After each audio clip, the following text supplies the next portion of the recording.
AP Congress chief Kadapa MP అభ్యర్థి YS Sharmila Reddy మేనత్త విమలారెడ్డిపై సంచలన వ్యాఖ్యలు చేశారు.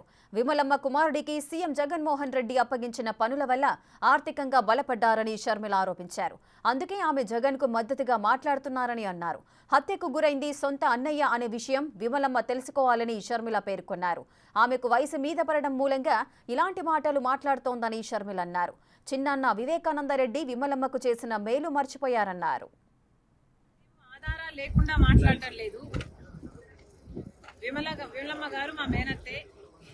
కానీ మేము చేస్తున్న ఏమైతే మాట్లాడుతున్నామో వివేకానంద రెడ్డి గారి హత్య విషయంలో మేము ఆధారాలు లేకుండా మాట్లాడటం లేదు.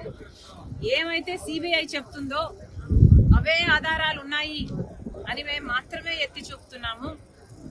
ఆధారాలు ఉన్నాయి కాబట్టే మాకు తెలిసింది ఫలాని వాళ్ళు హత్య చేపించారు అని మాకు తెలిసింది కాబట్టే మేము మాట్లాడుతున్నాము. మళ్ళీ అన్యాయం జరగకూడదు, మళ్ళీ హంతకులు చట్టసభలకు వెళ్ళకూడదు, ఈ హత్య రాజకీయాలు ఆగాలి అని మేమిద్దరం అక్కా చెల్లెలం ఈరోజు కొట్లాడటం జరుగుతుంది. విమలమ్మ గారి కొడుకుకి జగన్మోహన్ రెడ్డి గారు వర్క్స్ ఇవ్వడం జరిగింది, ఆర్థికంగా వాళ్ళు బలపడడం జరిగింది కాబట్టే ఈరోజు విమలమ్మ గారు ఆ విషయాన్ని గుర్తుపెట్టుకున్నారు. కానీ చనిపోయింది సొంత అన్నని వివేకానంద రెడ్డి గారు తనకు ఎంత చేశారో అన్న విషయము విమలమ్మ గారు మర్చిపోయినట్టున్నారు.